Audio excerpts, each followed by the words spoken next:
தோழர் வணக்கம் தோழர். வணக்கம் தோழர். வணக்கம் தோழர். நல்லா இருக்கீங்களா? சூப்பரா இருக்கேன் தோழர். மகிழ்ச்சியா இருக்கேன் தோழர். நல்லா இருக்கேன் தோழர். நீங்க எப்படி இருக்கீங்க? நல்லா இருக்கேன் தோழர். மகிழ்ச்சி தோழர். ஒரு கேள்விக்கு 3 பதில் சொல்றீங்க. சூப்பரா இருக்கேன், நல்லா இருக்கேன், மகிழ்ச்சியா இருக்கேன். சரி. சோ இன்னைக்கான அரசியல் காலத்துல எது சம்பந்தமாக விவாதிக்க போறோம் அப்படின்னா, மலேசியால தற்பொழுது ஜனநாயகம் திரைப்படத்தினுடைய ஆடியோ லான்ச் நடைபெற்று கொண்டிருக்கின்றது. ஏன் தோழர், நம்ம எப்பயுமே அரசியல் தானே பேசுவோம். திடீர்னு ஜனநாயகம் படத்தை பத்தி பேசுவோம் இன்னைக்கு. ஜனநாயகம் படத்தை பத்தி பேசல தலைவா.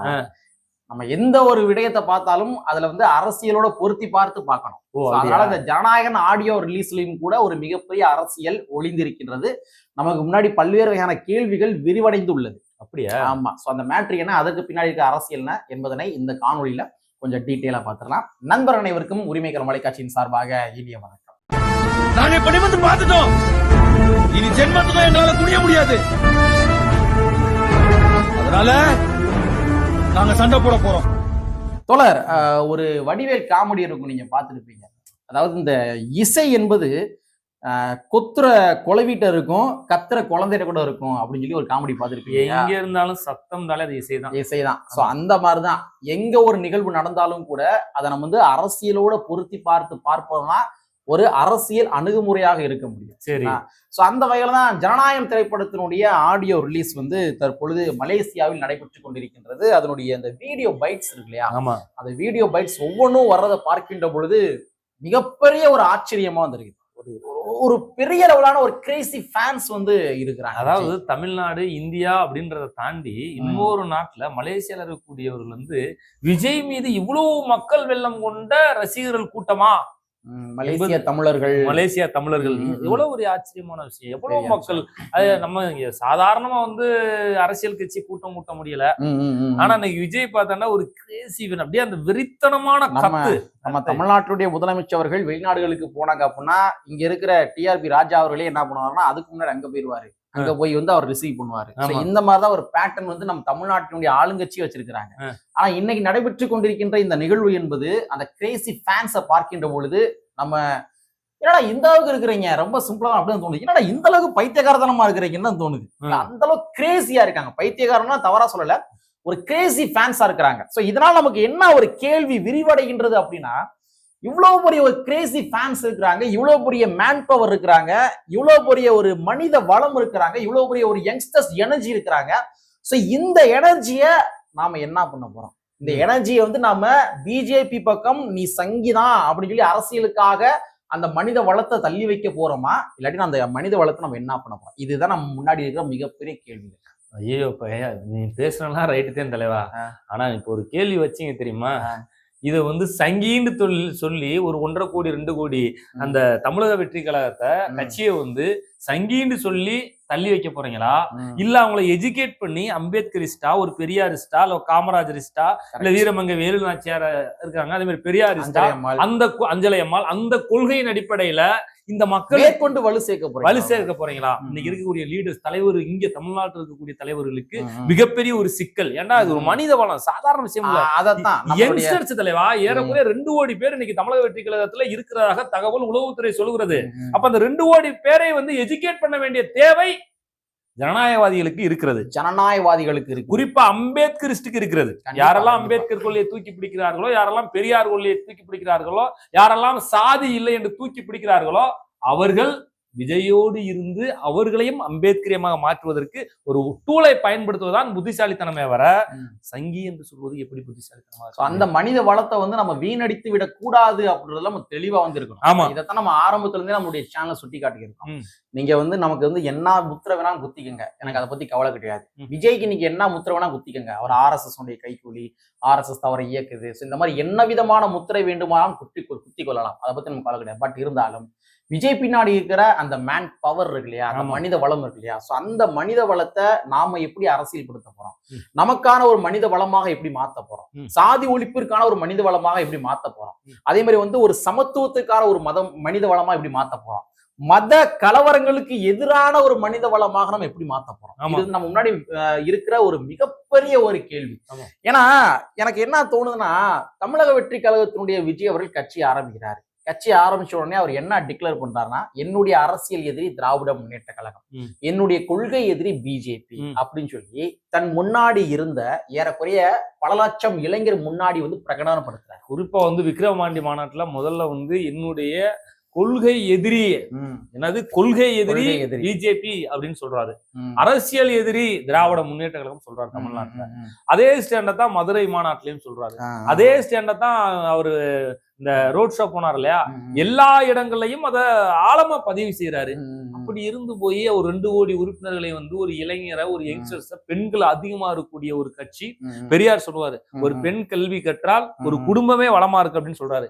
இப்படி கோடிக்கணக்கான பெண்கள் உள்ள ஒரு கட்சியா தமிழக வெற்றி கழகம் இருக்கிறது. நீங்க வலிந்து போய் அவங்கள சங்கீண்டு முத்திர குத்தி தள்ளிவிட போறீங்களா, இல்ல சாதி ஒழிப்பு, மத ஒழிப்பு இதெல்லாம் முன்னிறுத்தி மனித வளத்தை காப்பாற்ற போறீங்களா என்கின்ற கேள்வி இன்னைக்கு எழும்பியிருக்கு. அதுதான் நம்ம இன்னைக்கு மலேசியால திரண்டு இருக்கின்ற அந்த இளைஞர் பட்டாளத்தை பார்க்கின்ற பொழுது, அவங்களுடைய அந்த கிரேசினஸ் பார்க்கின்ற பொழுது நமக்கு அதுதான் மிகப்பெரிய ஒரு கேள்வியா வந்து விரிவடைகின்றது. நான் இதை எதுக்காக ஆரம்பிச்சேன் அப்படின்னா, ஒண்ணும் இல்ல, இப்ப திராவிட முன்னேற்ற கழகத்தினுடைய ஓட் பேங்க், கூட்டணியினுடைய ஓட் பேங்க் எவ்வளவு பார்த்தோம்னா அது 45.38 இந்த 2021 எலெக்ஷன்ல.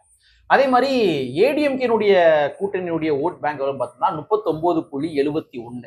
ஏறக்குறைய மிஞ்சி போனா வந்து ஒரு 5% தான் வேரியன்ஸ். ஸோ இப்படிங்க பட்சத்துல விஜய் என்று சொல்லப்படுகின்ற ஒரு ஃபேக்டர் வந்து உள்ள வராரு. உள்ள வந்தோடனே அவரு இந்த இப்படி சுத்தி போய் இந்த காது தொட வேண்டிய அவசியம் கிடையாது. விஜய் அவர்கள் வந்து ஒரு சங்கி அப்படின்னா அவர் சுத்தி போய் காது தர வேண்டிய அவசியம் கிடையாது. அவர் டைரக்டாவே என்ன பண்ணிக்கலாம், ஓப்பனாவே டிக்ளேர் பண்ணலாம். ஓப்பனாவே வந்து என்னுடைய கொள்கை தலைவர்கள் யாருன்னு பார்த்தோம்னா அது என்னுடைய கொள்கை தலைவர்கள் சாவர்கர் தான், ஹிந்துத்துவா சிந்தனை கொண்டவர்கள் தான்.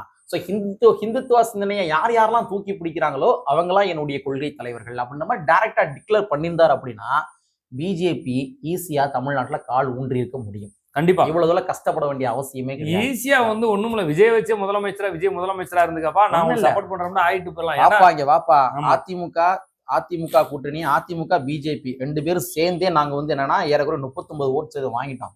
எங்களுக்கு திமுக சிதைக்கிறதுக்கு மிஞ்சி போனா ஒரு 5% தான் எனக்கு தேவை இல்ல. நீ வந்துட்ட அப்படின்னா அந்த ஓட்டு எல்லாமே சரிசமா வந்து அங்கிட்டு சுக்குனரா உடஞ்சு போய் உன்னால எனக்கு வந்து ஒரு 5% ஓட்டை வந்து பெற்று தர முடியும். ஆனா நீ டைரக்டா எங்க கூட வந்துரு, நீ எதுக்கு இப்படி காதை சுத்தி வந்து சொல்ற அப்படின்ற மாதிரி விஜய் நினைச்சிருந்தாரு அப்படின்னா அவர்கிட்ட இருக்கிற இந்த மிகப்பெரிய மேன் பவரை அவர் நினைச்சிருந்தாருன்னா ஓப்பனாவே வந்து நீங்களாம் சங்கி, நம்மளாம் வந்து ஹிந்துத்துவா, நம்மளாம் வந்து ஒரு இந்து தேசத்தை அமைப்போம் அப்படின்ற மாதிரி ஈஸியா வடிவமைச்சிருக்கலாம்ல. நீங்க சொல்றது மாதிரி விஜய் அப்படி ஒரு முடிவு எடுத்திருந்தா அவர் தான் தமிழ்நாட்டுடைய முதலமைச்சர். அப்கோர்ஸ் உண்மைதாங்க, முதலமைச்சர் ஆகிறது அவர் விஜய்க்கு வந்து 100% வாய்ப்பு இருக்கு.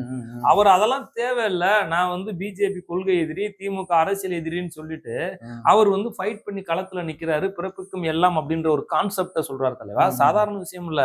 ஏன்னா மதத்தை கடந்து நம்ம நிக்கணும், மொழியை கடந்து நிக்கணும். மொழி என்பது கூட ஒரு சாதி கட்டமைப்பு மாதிரிதான், மொழி ஆதிக்கம் என்பது கூடவே. அதெல்லாம் இல்லாம மனித வளமா இருக்குன்னு சொல்றது வந்து ஒரு அப்ராட் மைண்ட்ல விஜய் வந்து இன்னைக்கு வந்து இருக்கிறாரு. ஆமா, அதாவது அப்படியாப்பட்ட ஒரு நபரை வந்து நம்ம என்ன செய்யணும் அப்படின்னு பார்த்தோம்னா அந்த மனித வளத்தை மேம்படுத்துவதற்கு தான் அரசியல் தலைவர்கள் வந்து உந்து சக்தியா இருக்கணுமே வேற, சப்போர்ட்டா இருக்கணுமே தவிர அதை விட்டு வலிந்து நீங்க சங்கின்னு சொன்னீங்கன்னா என்ன அப்படின்னு பார்த்தோம்னா எத்தனை நாளைக்கு தான் ஏமாத்த முடியும்? ஒரு கட்டத்துக்கு மேல வெறுப்பாயிடும்ல தலைவா. கண்டிப்பா. அதாவது என்னன்னா விஜய் கட்சியில இருக்கிற இளைஞர் பட்டாளங்களுக்கு வந்து ஒரு வகையான வெறுப்பு. ஆமா, நீங்க ஓப்பனாவே அவங்க டிக்ளேர் பண்றப்ப நீ சங்கி, நீ ஒரு தற்குறி இந்த மாதிரி ஒரு டிக்ளேர் பண்றப்ப என்ன ஆகும் அப்படின்னா அவங்களுக்கு மேற்கொண்டு தமிழ்நாட்டினுடைய அரசியல் களத்தின் மீது, இல்லாட்டி இங்க இருக்கிற திராவிட சிந்தனையாளர்கள் மீது, இங்க இருக்கிற பெரியாரிஸ்டுகள் என்று கூறிக்கொள்கின்ற நபர்கள் மீது, இங்க இருக்கிற அம்பேத்கரிஸ்டுகள் என்று கூறிக்கொள்கின்ற நபர்கள் மீது இயல்பாவே ஒரு வெறுப்புணர்ச்சி வந்து உருவாகும். வெறுப்பு மட்டும் நாங்க கரெக்டா தான் இருக்கிறோம், நாங்க அம்பேத்கரை தூக்கி பிடின்னு நினைக்கிறோம், என் தலைவர் வந்து கொள்கை தலைவரா வந்து அம்பேத்கர் அறிவிச்சிட்டாரு, என் வீட்டுக்குள்ள இன்னைக்கு என் தலைவன் சொல்லிட்டான்ற காரணத்துக்காகவே என் வீட்டுக்குள்ள இன்னைக்கு அம்பேத்கர் படம் இருக்குது, நான் வேற சாதிக்காரன் ஆனா என் வீட்டுக்குள்ள அம்பேத்கர் படம் வந்திருக்குது, நான் வேற சாதிக்காரன் ஆனா இன்னைக்கு என் வீட்டுக்குள்ள வந்து அஞ்சலி அம்மாள் படம் வந்திருக்குது, நான் வேற சாதிக்காரன் ஆனா இன்னைக்கு என் வீட்டுக்குள்ள வந்து வேலுநாச்சியர் வந்து போட்டோ வந்திருக்கு. அப்ப நாங்க வந்து இந்த மாதிரி சாதி சார்ந்த விடயங்களை வந்து நாங்க அந்த மாதிரி ஒரு பாதையில போகக்கூடாது என்று எண்ணி நாங்க அதை அம்பேத்கரையும் பெரியாரையும் ஏற்றுக்கொள்ள முன்வந்தாலும் கூட நீங்க எங்களை ஏத்துக்கிற விட மாட்டேங்க குளிக்கே அப்படின்ற மாதிரி அந்த வெறுப்புணர்ச்சி வந்து இயல்பாய் உருவ ஆரம்பிச்சு. அதனால நம்ம வந்து அந்த மனித வளத்தின் மீது நம்ம இவ்வளவு தூரம் அக்கறை செலுத்துறோம். நம்ம விஜய் மீதான அக்கறை கிடையாது, விஜய்கிட்ட இருக்கிற அந்த மனித வளத்தின் மீதான அக்கறை. தலைவா, அவர் வந்து ஒரு சினிமாக்கார் மாதிரி ஒட்டுமொத்தமா வந்து ஹாய் ஊன்னு சொல்லியிருந்தா பரவாயில்ல தலைவா. இந்த மக்களுக்கு என்ன தேவை அப்படின்றது வந்து பொலிட்டிக்கலா அவர் வந்து என்ன பண்ண எல்லா பேரையும் பொலிட்டிசியனா மாத்துறாரு, அரசியல் படுத்துறாரு. விஜய் வந்து ஒரு சினிமாக்காரனை தாண்டி வந்து எல்லாரும் இன்னைக்கு வந்து அம்பேத்கர் அரசியல் பேசுறாங்க, பெரியார் அரசியல் பேசுறாங்க. அதே மாதிரி வந்து ஏகாதிபத்திய எதிர்த்து களமாடிய வீரமங்கை வீரநாச்சியாரை பத்தி பேசுறாங்க, பெண் உரிமைக்கு அஞ்சலை அம்மாளை பேசுறாங்க, காமராஜரை பத்தி இன்னைக்கு அவங்க அரசியல் பேசுகின்ற நிலையை உருவாக்கி இருக்கார் என்றால் திமுக செய்ய வேண்டியது, அதிமுக செய்ய வேண்டியது, கூட்டணி கட்சிகள் செய்ய வேண்டியது விஜய் செய்திருக்கிறார். அதை வந்து பாராட்டி இருக்கணும். பாராட்டு விட்டு நம்ம வந்து விஜயை பாராட்ட வேணாம், அந்த விஜய் பாராட்டுறோமோ இல்லையோ, விஜய் பாராட்ட வேணாம். அவர் வந்து RS இயக்குதுன்ற மாதிரி கூட அதுல வந்து இன்னும் நம்ம ஆதாரப்பூர்வமான உண்மையாவும் இருக்கலாம், அது பொய்யாவும் கூட இருக்கலாம், அதெல்லாம் போகிறோம்ல. பட் இருந்தாலும் விஜய் அவர்கள்ட்ட இருக்கிற அந்த மேன் பவர் இருக்கு இல்லையா, அந்த மேன் பவரை வந்து நமக்கு எதிராக திருப்பி வைக்க போறோமான்றதா ஒரு மிகப்பெரிய கேள்வியா வந்து. இதுல என்னங்க அப்படின்னு பார்த்தோம்டா, நீ இந்த மாதிரி ஒரு விஷயத்த நீங்க திட்டமிட்டு வந்து ஒரு அவதூறை பரப்பி காயின் பண்ணி ஒரு அரசியல்வாதியா, ஒரு போராளி இல்லாம அரசியல்வாதியா ஒரு விஷயத்த வந்து நீங்க திரும்ப திரும்ப திணிக்கும் போது என்ன பண்ணுன்னா, எவ்வளவு பெரிய லீடரா இருந்தாலும் சரி, எவ்வளவு பெரிய சக்சஸ்ஃபுல் லீடரா இருந்தாலும் சரி, ஒரு இன்டெலெக்சுவலா இருந்தாலும் சரி, அந்த லீடரும் ட்ரோல் பண்ணி விடுற நிலை இன்னைக்கு வந்துடும். ஏன்னா இன்னைக்கு தமிழக வெற்றி களத்துல இருக்க ஐடி விங் சாதாரண ஐடி விங் இல்ல, நாம் தமிழர் கட்சிட்டு இருக்கக்கூடிய ஐடி விங்கும் பயங்கரமானது. திமுக ஐடி விங் இருக்கு, நாம் தமிழர் கட்சியில வந்து கட்சி ஐடி விங் தான், கட்சி ஐடி விங் தான். இப்ப இந்த ஐடி விங் என்ன செய்யும் அப்படின்னு பார்த்தோம்னா, நீ என்ன பந்து போட்டாலும் அவன் சிக்ஸரா அடிப்பான். ட்ரோல் அவன மாதிரி பண்ண முடியாது. இது வரைக்கும் ட்ரோல் பண்ணாதவர்கள் வந்து இன்னைக்கு வந்து இது வரைக்கும் ஜாம்பவான அரசியல் களத்துல இருந்தாலும் கூட அவர்கள் இன்னைக்கு ட்ரோல் பண்ணு தமிழிசை மாதிரி கொண்டு வந்து விடுவதற்கு ரொம்ப தூரம் இல்ல, சீக்கிரமா விட்டுருவார்கள். இதெல்லாம் வந்து அரசியல் நடக்கும். இருக்குது. நமக்கு மிகப்பெரிய வந்து இதுதான் நம்மளுடைய அக்கறையா வந்து இருக்குது.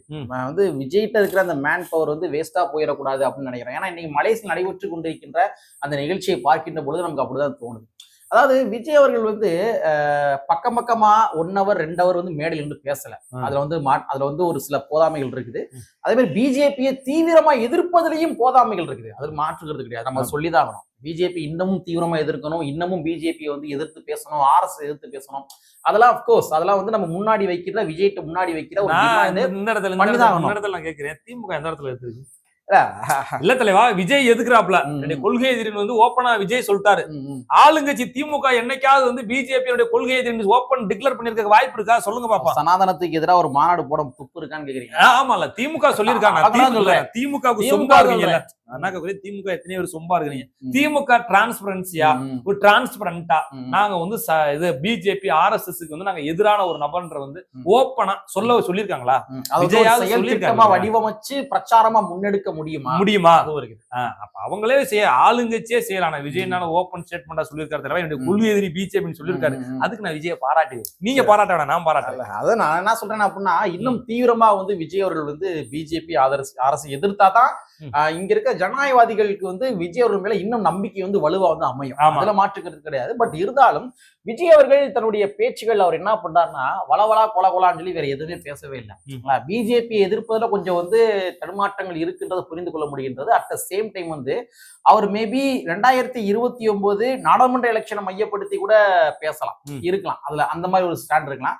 பட் இருந்தாலும் விஜய் அவர்கள் இந்த சட்டமன்ற எலெக்ஷனை மையப்படுத்தி பேசுகின்ற பொழுது கரெக்டா அந்த வாக்குறுதியுடைய நம்பரோட சேர்த்து வச்சு அடிக்கிறாரு. அதான் இங்க இருக்கிற ஆட்களுக்கு மிகப்பெரிய சிக்கலா இருக்கு, தடுமாற்றங்களா இருக்கு. தொடர்ந்து இன்னைக்கு பாருங்க போராட்டங்கள், செவிலியர் போராட்டம் நடக்குது, அதுக்கடுத்து ஆசிரியர் தொகுப்பூதிய ஆசிரியர் தொடர்ந்து இப்ப போராட்டம் பண்ணிக்கிட்டு இருக்காங்க. இன்ன வரையும் தூய்மை பணியாளர் போராட்டம் பண்ணிட்டு இருக்காங்க.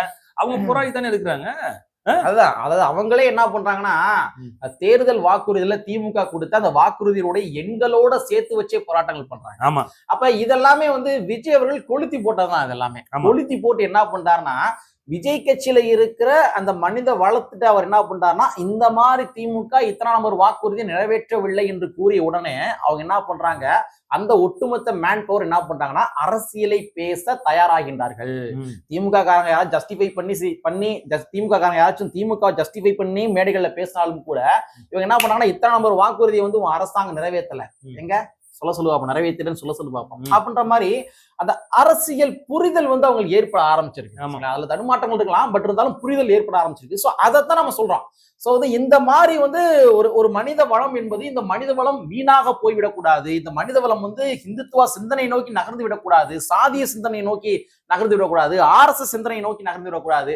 அம்பேத்கர், உன்னுடைய தலைவர் வந்து அம்பேத்கர் அப்படின்னு சொல்லி விஜய் சொல்லியிருக்காரு அப்படின்னா அதனை ஏற்றுக்கொள்கின்ற அளவுக்கு இன்னைக்கு வந்து இளைஞர் பட்டாளங்கள் தயாராகி இருக்கிறாங்க. இதுதான சமூக மாற்றம் வந்து. அதனால சொல்றேன், நம்ம என்ன சொல்றோம்னா, தமிழக வெற்றி கழகத்துல ஒரு மிகப்பெரிய ஒரு மேன் பவர் இருக்குது. ஆமா. So, அந்த மேன் பவர் நம்ம தமிழ்நாட்டுல பார்த்திருப்போம். இன்னைக்கு மலேசியாவிலையும் அந்த மேன் பவர் வந்து அவர் என்ன பண்ணிருக்காருன்னா ப்ரூவ் பண்ணிருக்காரு. இங்க நாளைக்கு இருக்கிற கேரளாவிலையும் ப்ரூவ் பண்ணுவாரு. கேரளாலையும் ப்ரூவ் பண்ண வாய்ப்பு இருக்குது. அதுக்கப்புறம் வந்து சரௌண்டிங்ல இருக்கிற சில ஏனைய மாநிலங்களிலும் கூட அவருடைய பவரை வந்து ப்ரூவ் பண்றதுக்கு பாசிபிலிட்டிஸ் இருக்குது. சோ அப்படிங்கிற பட்சத்துல அந்த மேன் பவரை பிஜேபிக்கு ஆதரவா நம்ம வந்து தூக்கி கொடுக்க போறோமா, இல்லாட்டி அந்த மேன் பவரை நம்ம அரசியல்படுத்த போறோமா? இதுதான் மிகப்பெரிய கேள்வியாக இருக்கின்றது. ஸோ இந்த மலேசியா நிகழ்ச்சியை பார்த்தோன்னே நமக்கு அதான் தோணுச்சு. நான் அதனால தான் ஆரம்பத்தில் என்ன சொன்னேன்னா, இந்த மலேசியாவில் நடைபெற்று கொண்டிருக்கின்ற இந்த ஆடியோ லான்ச் நிகழ்ச்சி என்பது அது ஒரு வகையான அரசியல் பார்வைகளும் தான் நம்ம பார்க்கணும் அப்படின்ற காரணத்தை தான் நான் ஆரம்பத்திலே சொன்னேன். சரிங்களா?